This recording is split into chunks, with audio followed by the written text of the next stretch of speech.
네, 반갑습니다. 한국태화영리학회 학장, 태화선언 법사 태화입니다.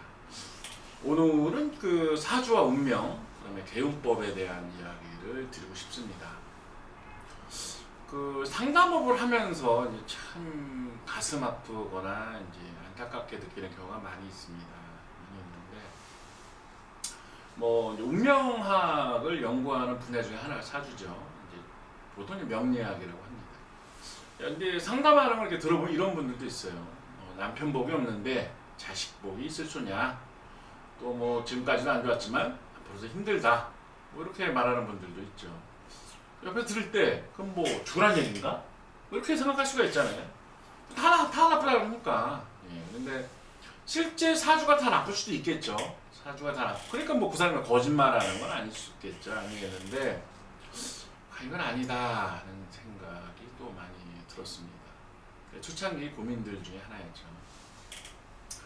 그리고 이게 또 정말 힘들어서 오는데 그게 다 정해진 거라면 굳이 상담을 할 필요가 있나? 이런 생각도 들었습니다. 그렇잖아요. 다 정해져 있는데 상담을 하면 뭐하냐? 이런 거죠.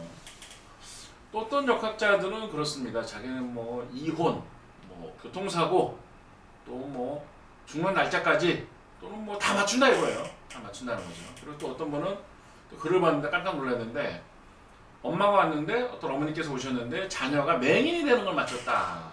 그래서 써있더라고요. 그래서 그 어머니가 나중에 와서 울더라. 그런 거죠. 그런 글들을 읽거나 옆에서 들을 때 저는 안타까움을 느낍니다. 아니 교통사고 나서 죽는 거 맞추는 게 뭔 의미가 있습니까? 이혼하는 거 맞추는 게 뭔 의미가 있죠? 애가 맹인이 되는 거 맞췄어요. 어머니 심정은 어떨까요? 안 그렇습니까? 운명이라는 거는요, 명이라는 거는 명령할 때 명이거든요. 고정적 의미가 있습니다. 고정적 의미가 있는데, 운은 운행, 할 때 운이거든요. 그거는 변화의 의미가 있는 겁니다. 그러니까 운명이라는 거는 정해진 것도 있고, 이건 어떤 불교적인 가르침에서 볼 때 인과율이죠. 선행을 했으면 복을 받고 악행을 했으면 벌을 받는다. 그걸 이제 학문적으로 이렇게 체계화한 게 명량이다. 그러고는 이해가 돼요. 그렇지만 그 사람이 또 개가천선이나 그렇게 자기 성품을 바꾸거나 또는 마음을 바꾸거나 또 선행을 쌓거나 해서 바꿀 수 있다는 거죠. 좀 개운법으로서 어떤 사람들은 부적도 얘기하고 이름을 바꾸는 것도 이야기를 합니다. 나쁘다고 생각하지는 않습니다. 자기 사주 오행이나 어떤 자기 사주랑 안 맞는 이름이다. 그러면 이름이 또 놀림을 받는다. 그럼 바꿀 수 있죠. 바꿀 수 있다고 생각합니다. 나쁘다고 생각 안 하고요. 부적도 저는 믿는 편이 아니라 아주 좋아합니다. 왜냐면 부적이라는 거는 신명, 귀신이 머무는 집과 같은 겁니다. 그 부적은 신호등 같은 거예요. 차량이 신호등에 따라서 오고 가고 멈추고 하잖아요. 그러니까 귀신이 이렇게 작용하게 도와주는, 가르쳐주는 그런 문구입니다. 문의도 되죠. 그게 부적입니다. 그러니까 부적도 하는 방법이 될 수가 있습니다. 그렇지만 이제 궁극적인 개운법은 뭐냐? 저는 전생이 있기 때문에 이 생에 그날 그때 그 부모님 밑에서 태어난 것이라고 믿습니다. 또 맞는 말이고요. 난 전생을 안 믿는다, 사주를 안 믿는다. 그럼 논외죠. 그런 사람들 대화가 안 되는 거고, 자기 운명을 좀 바꾸고 싶다. 그런 분들은 좀 들어보시면 도움이 됩니다. 첫 번째 이거는 전생에 있고 내 행한 거에 대한 결과로 온다. 이런 인과율을 믿으셔야 돼요. 그 부처님 가르침이죠. 그럼 뭐예요? 행동을 바꾸면 됩니다. 어떻게 하냐? 첫 번째 봉사죠. 봉사. 그러니까 도움을 주는 겁니다. 다른 사람. 제가 아는 분들 중에서 한 분은 이발소를 하시는데 한 달에 한 번 고아원, 양로원 같은데 이발 봉사를 갔다 옵니다. 봉사를 가면 옆에 꼭 짜장면 하는 사람도 오고 자기가 갖고 있는 재주를 갖고 또 하는 업적으로 그 봉사를 하는 건데 아침부터 저녁까지 이발을 하는데 돈을 10원도 안 받고요. 한 번 갔다 오면 기분이 그렇게 좋다는 거예요. 자기 기분이 좋다는 거예요. 그리고 자기 한 달 또는 삶을 살아가는 힘이 된다는 겁니다. 아니 쉬는 날 쉬고도 싶을 텐데 어떤 남을 위해서 봉사를 한다는 게 그 삶을 변화시키는 것입니다. 그러니까 봉사를 하는 것이 정말로 자기 운명을 극복하는 것입니다. 두 번째는 뭐냐면요. 업보라는 것이 있습니다. 우리가 살아가고 행동하는 모든 것들이 우리 무의식에 저장이 되는 것이거든요. 저장이 되는 것인데 거기를 깨끗이 닦는 겁니다. 그 방법이 뭐 참선도 있고 여러 가지 있겠지만 일반인들이 그 생활을 하면서 할 수 있는 거는 저는 연불을 권합니다. 연불. 그러니까 부처님의 이름을 이렇게 부르는 거죠. 뭐 남이 아미타불 할 수도 있고요. 뭐 관세음보살 할 수도 있고 지장보호장 할 수도 있는데 저는 뭐 미륵존불 네 글자를 권유를 드립니다. 모든 부처님의 가장 높으신 부처님이 미륵존불이십니다. 물론 뭐 다 훌륭한 부처님들이시죠. 미륵존불 연보를 하면 뭐 지장보살도 나쁘다는 뜻이 아닙니다. 좋은 거죠. 자기 업이 녹아내립니다. 정말 좋은 겁니다. 노느님의 연보를 한다고 뭐 이렇게 하시면 됩니다. 사주 운명학을 다루면서 이렇게 사람들이 이렇게 제사를 지내라고 제가 권유하는 적이 있습니다. 그런데 조상님께 음식을 차리고 정성을 다하는 게 제사잖아요.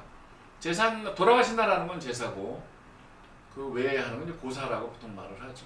그런데 제가 이 고사 제사를 집에서라도 지내고 해서 조상님의 도움을 받으라 해서 도움받은 분들이 정말 많습니다.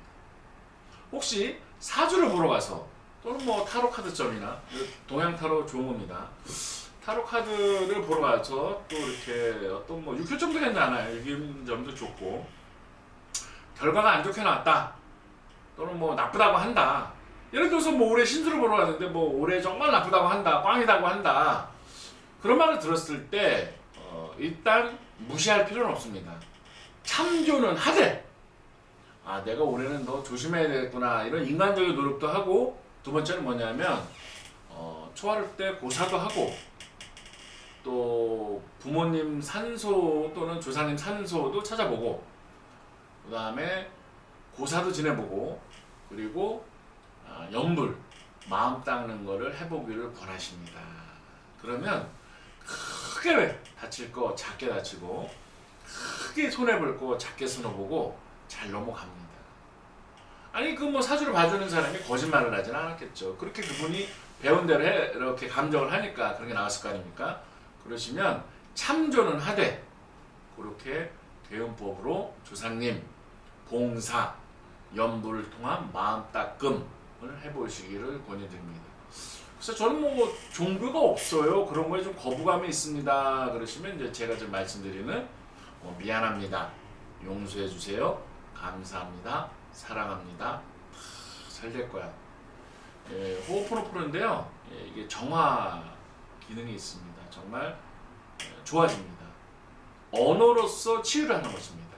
그래서 운, 명은 있습니다. 천명 하늘에서 이렇게 내가 태어날 때 받은 명은 있는 건데요. 그 운 조정을 할 수가 있는 것입니다. 그래서 그걸 정말 마음을 닦고 봉사를 하고 또 독서를 권합니다. 독서는 이제 고전이나 성인들의 가르침. 종교라는 것은 마루종자에 가르칠 교자입니다. 높은 가르침이라는 거거든요.